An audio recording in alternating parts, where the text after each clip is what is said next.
Selamat pagi. Kalau kemarin aku membahas tentang kenapa pria itu lebih rentan untuk mengakhiri hidupnya, di akhir perjalanan kemarin aku sempat menyinggung soal komunitas, soal identitas, soal kenapa pria mengakhiri hidupnya karena kehilangan tribe-nya atau komunitasnya atau kehilangan identitasnya. Nah, di perjalanan kali ini aku ingin bercerita sambil membahas hal tersebut, karena ini masih ada kelanjutannya dari kemarin. Kenapa pria yang kehilangan komunitasnya itu otomatis bisa kehilangan identitasnya? Dan apa yang terjadi kalau pria kehilangan identitas? Hal-hal buruk seperti keinginan mengakhiri hidup itu bisa saja terjadi. Dan kita mencoba rute baru. Kamu lihat ada mini waterfall, but it's not a mini waterfall.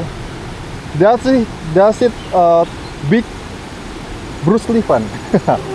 Teman Bruce Lee.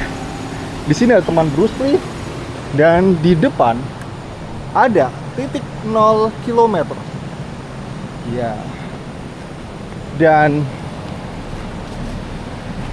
pohon yang sangat besar sekali. Look at this. Wow.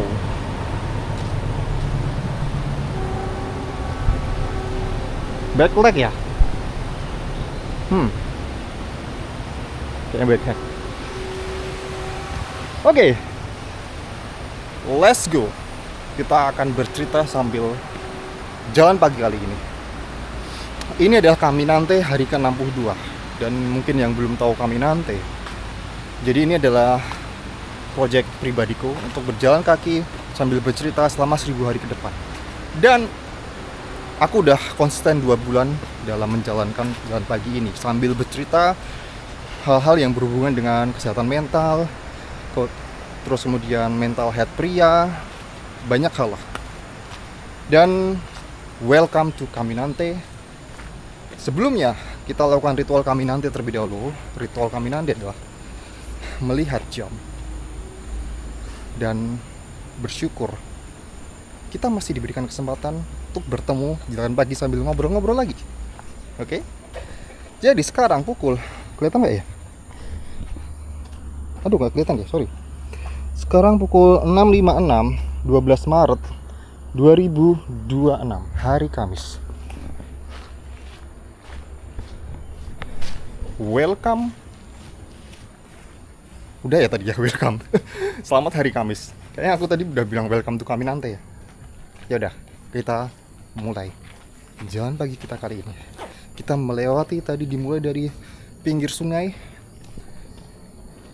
pinggir titik 0 km, yaitu kuburan. Dan kita sekarang menuju ke pemukiman warga. Masjid. Di belakang masjid ada sungai. Oh, look at this. Oke. Kenapa pria kehilangan identitas itu berbahaya? Kemarin aku sempat membahas bahwa perbedaan. Jadi gini. Kenapa pria mengakhiri hidupnya? Itu sebenarnya dari dulu udah ada pria yang seperti itu. Tapi bedanya antara zaman sekarang dengan zaman dulu, itu terdapat sebuah perbedaan yang cukup besar, di mana dulu pria mengakhiri hidup karena ingin menjaga kehormatan komunitasnya atau tribe-nya, sukunya, kurang lebih seperti itu. Tapi di zaman modern sekarang, di era modern sekarang, pria itu mengakhiri hidupnya karena mereka nggak punya komunitas lagi. Mereka kehilangan komunitas, mereka kesepian dan kehilangan identitasnya.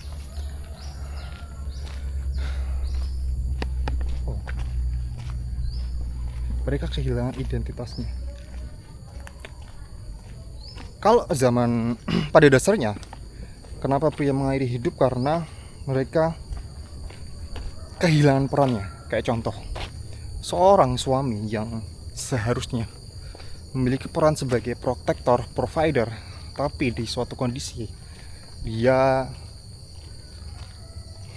meninggalkan banyak hutang, terus dipecat dari pekerjaannya, stres. Akhirnya karena dia merasa nggak bisa menjadi seorang peran yang bagus buat keluarganya, dia mengakhiri hidupnya. Oke, dan ketidakadaan tribe atau tribe itu bisa dibilang kayak suku atau komunitas tuh yang membuat identitas orang itu menyatu dengan identitas tersebut. Itu yang membuat faktor untuk mengakhiri hidup itu semakin banyak. Nah, kalau orang zaman dulu itu justru adanya komunitas yang kuat, tapi ada semacam kayak kehormatan yang membuat beberapa pria itu mengakhiri hidupnya. Berangkat, Kang? Kemana? Kemana? Sawah. Sawah ya? Oke. Monggo. Terus contohnya ya, aku berikan contoh. Jadi ini sebelum jauh-jauh tahun ya, sebelum Masehi bahkan. Jauh sebelum Masehi, di zaman Romawi. Ini mungkin ceritanya terkenal banget. Di zaman sebelum Julius Caesar memerintah, Romawi itu identik dengan pemerintahan yang republik. Kekuasaan itu atau pemerintahan itu dijalankan oleh beberapa senat, dan ketika Julius Caesar itu ingin memberontak atau membuat sebuah perubahan, terjadi sebuah konflik. Monggo, Bu. Terjadi sebuah konflik. Salah satu tokoh yang paling kekeh mempertahankan Romawi itu dengan bentuk republik adalah Cato the Younger. Sedangkan Julius Caesar itu dia punya prinsip bahwa Romawi itu harus dipimpin oleh seorang diktator agar apa ya?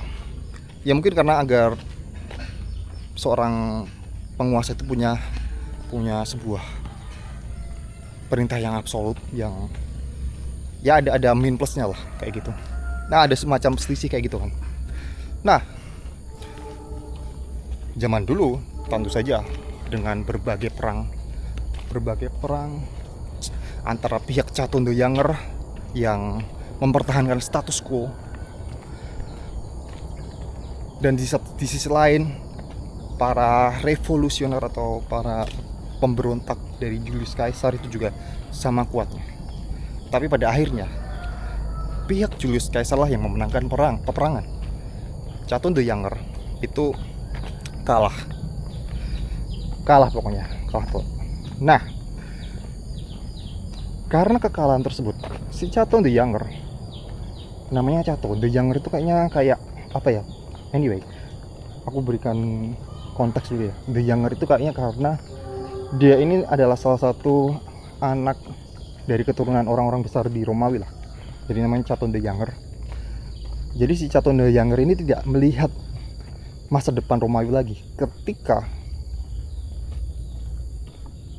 Romawi di bawah pemerintahan Julius Caesar.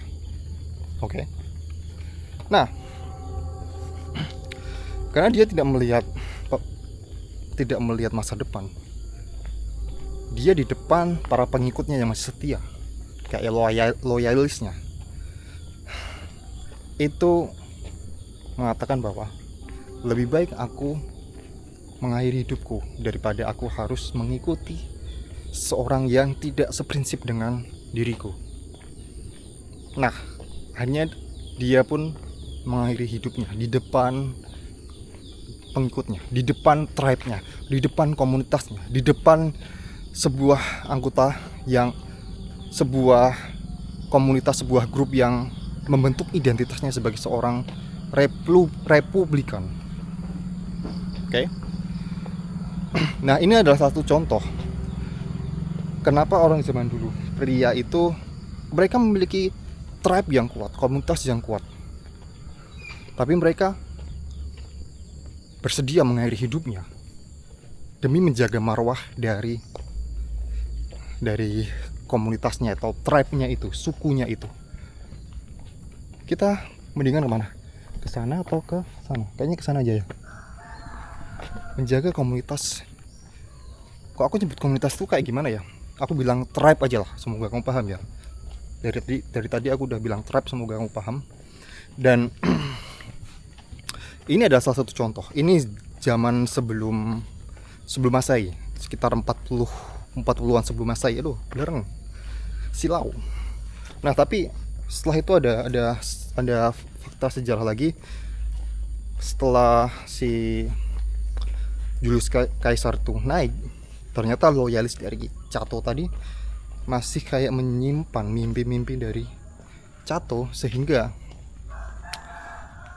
kayaknya beberapa tahun kemudian, nggak lama Julius Caesar memerintah, dia akhirnya dieksekusi, dibunuh secara ditikam berkali-kali. Sebuah kematian yang sangat tragis. Itu bukti bahwa seorang pria itu mereka rela mengakhiri hidupnya demi sebuah nilai value. Meskipun aku juga nggak membenarkan hal tersebut. Dan mungkin kalau kamu pernah dengar, di Jepang pun hal kayak gitu sangat dulu sih. Kalau sekarang kayaknya enggak. Setahu aku enggak. Wow. Let's explore the place and get lost. Aku nggak tahu loh ini di mana. Maksudnya nggak tahu kemana-mananya. Di Jepang, di zaman samurai, kalau nggak salah nama samurainya Saigo Takomori. Correct me if I'm wrong. Aku sedikit lupa juga ya. Jadi di zaman 1800-an, di abad 19 ya, restorasi Meiji, di mana Jepang itu sangat ingin menggenjot negaranya agar lebih modern dan meninggalkan nilai-nilai tradisional. Nah, samurai itu adalah sebuah value tradisional, sebuah pandangan, sebuah tribe yang sangat jadul lah. Nah, dulu di awal-awal restorasi Meiji itu mulai banyak orang yang meninggalkan samurai dan beralih ke pakem yang lebih modern. Oke? Nah, ada salah satu samurai yang paling disegani yang bernama Saigo Takomori. Halo, Mbah, temu di sawah. Oke. Derep ya? Iya. Nek mereka tuh gimana? Kali ya, tapi ana dalan ngetan mboten? Ana. Enten dalan ngetan toh? Oke. Berarti judulnya lapangan? Iya. Oke. Matur nuwun. Iya. Terus si Saigo Takomori itu adalah samurai yang disegani di situ, di Jepang lah. Makanya dia sering belibet banget. Sering disebut sebagai The Last Samurai. Sorry, belibet. Nggak tahu kenapa belibet ya. Dia ingin mempertahankan samurai itu sebagai sebuah gelar, sebuah golongan yang tetap ada. Meskipun modernisasi itu semakin menggenjot, semakin menggerus nilai-nilai samurai. Akhirnya, seperti kebanyakan konflik, ketika diskusi tidak bisa dilakukan, ketika kompromi sudah tidak bisa dilakukan, ya akhirnya perang. Tapi tentara Jepang zaman segitu, abad 19, sudah memiliki persenjataan yang modern dengan senapan, dengan lain-lain, sedangkan para samurai hanya bermodal pedang saja. Akhirnya apa? Akhirnya pasukan Saigo Takomori itu kalah di peperangan dan ya di akhir kayak sekaratnya Saigo Takomori itu, pokoknya dia terluka parah lah. Dia terluka parah, tapi dia memilih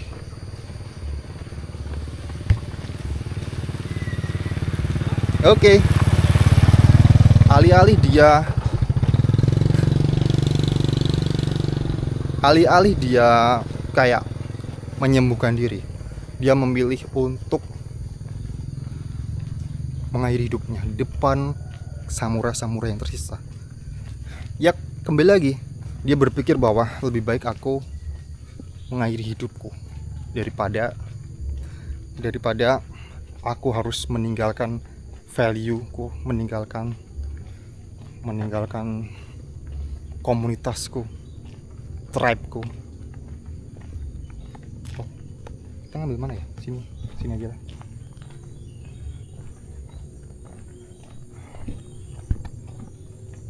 Nah, di sini aku nggak membenarkan perilaku tersebut ya.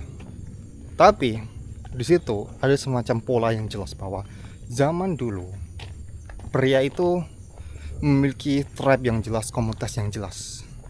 Oh, ini rumah, jadi kita nggak bisa. Kirain.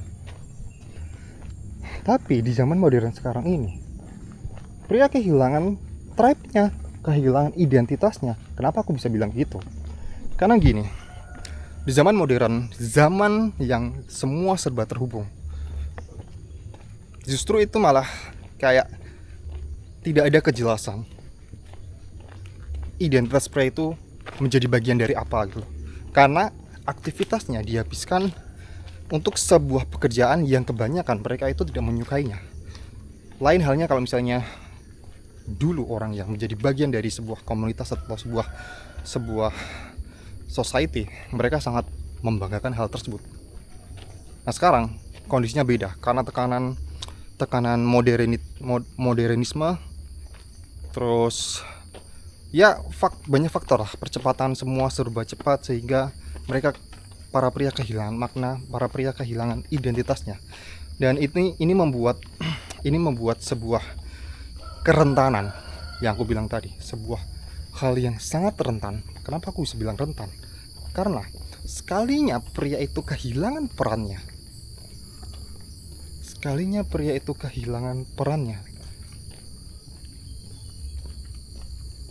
oh,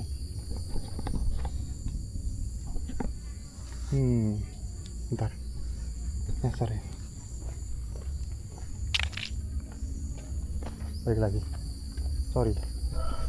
sorry guys, your caminante still confusing. Sekalinya pria kehilangan peran dalam kelompok kecilnya, katakanlah dalam keluarganya. Maksudnya peran tadi adalah seharusnya pria itu sebagai provider, protector. Tapi karena suatu kondisi dia dipecat, kemudian dia terlibat hutang dan lain-lain, akhirnya dia jadi difabel, dia jadi tidak berfungsi perannya. Itu kalau zaman dulu masih ada sokongan dari tribe yang sangat kuat, di mana it's okay, kamu masih bisa berkontribusi dalam hal lain gitu. Maksudnya masih disokong. Tapi di zaman sekarang itu cenderung soliter. Orang cenderung kesepian, sehingga ya akhirnya pria berpikir untuk mengakhiri hidupnya. Pria kehilangan identitasnya. Apakah seorang pria itu bisa disebut identitasnya itu berdasarkan pekerjaan? Mungkin bagi beberapa orang bisa, maksudnya identitasnya itu melekat pada pekerjaan. Bagi sebagian besar orang itu bisa, tapi bagi sebagian besar lainnya itu sulit dilakukan, karena mereka menjalankan sebuah aktivitas karena based on kebutuhan itu. Nah, lantas gimana solusinya, atau gimana sih cara agar pria itu sekarang bisa mendapatkan identitasnya kembali, bisa mendapatkan tribe-nya kembali?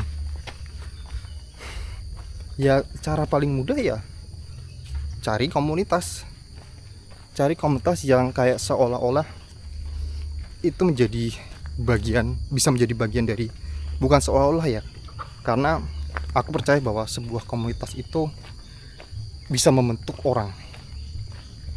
Oke? Makanya kayak ada istilah namanya, bentar, kayaknya aku nyasar lagi deh, aku ketemu rumah lagi deh. sedikit confused. Wow, tapi kita menemukan rumah yang eksotis. Wow.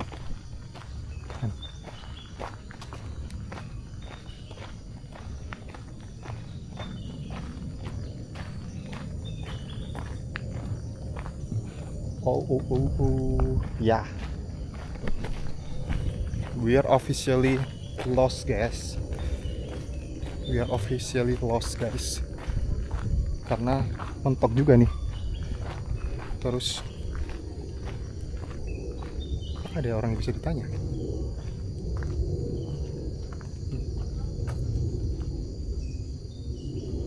Mandi Keratang.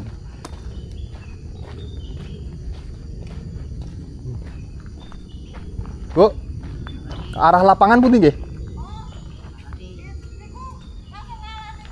Oh, nggih. Oh, nggih. Jalan kaki, olahraga. Oh, sakit. Lihat sini bisa.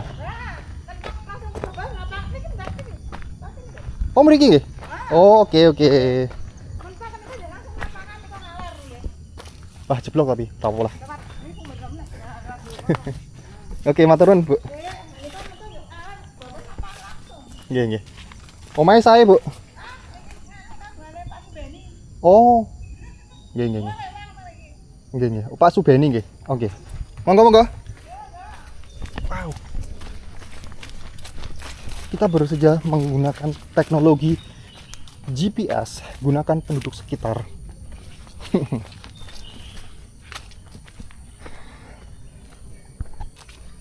That's the value of Caminante.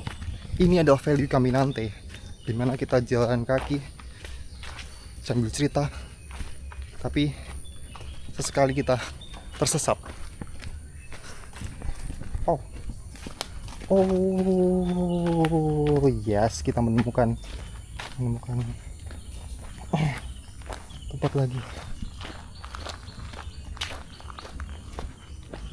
Oh iya. Bah? Assalamualaikum. Salam. Lewat berak deh. Mau kemana? Mau jalan-jalan ke lapangan. Oh. Monggo. Siapa ya enggak belum tahu. Saking niki jambu kula. Oh, jambu. Senes mriki. Oh, nggih. Resik pomane, Mbah. Pomane resik. Ya. Oke. Dan sesekali kita tersesat, tapi kita juga menyapa orang lain. Wow. Obrolan kita chaotic, but ya, nggak apa-apa. Jadi solusinya tadi cari komunitas, cari kayak brotherhood lah. Nah, zaman sekarang ini itu susah banget mencari brotherhood yang benar-benar kayak pemahaman lah. Jadi kan aku kemarin cerita ya, kalau ada orang yang memiliki sebuah masalah, pria contohnya memiliki sebuah masalah, sebuah masalah, dia akan, kalau dia punya brotherhood, dia tidak akan menanggung masalah itu sendirian. Wah, ada jalan lagi, aku tergoda untuk situ, tapi kita fokus ke depan aja ya. Let's fokus. Kita telah diberikan jalan yang sudah enak, sudah mantap, sehingga kita harus mengikutinya. Jangan tergoda dengan jalan yang menyimpang. Das sangat filosofik sekali ya. Dan itu yang menguatkan, brother itu yang menguatkan dan menjadi bagian. Contoh kayak misalnya inilah, aku dulu juga nggak punya kayak identitas tuh, nggak punya. Aku kan udah pernah cerita ya kalau aku juga mengalami kesepian secara relasi. Temanku yang bener-bener akrab itu dikit lah.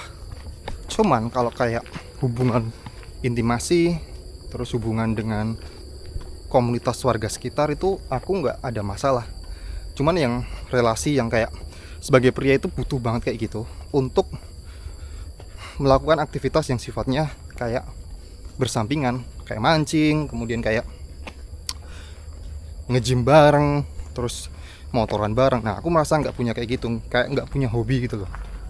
Tapi sejak aku jalan kaki kayak gini, banyak orang yang juga bukan mengikuti ya, aku bisa bilang kayak ketularan lah dalam berjalan kaki. Dan sekarang aku punya misi 1000 hari ke depan. Ya, I think itu part of myself sekarang, identitasku. Jadi ya, begitulah, kita udah sampai ke lapangan yang udah kita tuju. Oke, terima kasih udah menemaniku jalan pagi sambil ngobrol-ngobrol tentang ketika pria kehilangan identitasnya yang disebabkan oleh kehilangan tribe-nya, kehilangan komunitasnya. Karena cara tercepat untuk membentuk identitas seorang pria adalah bergabung dengan komunitas, bergabung dengan tribe.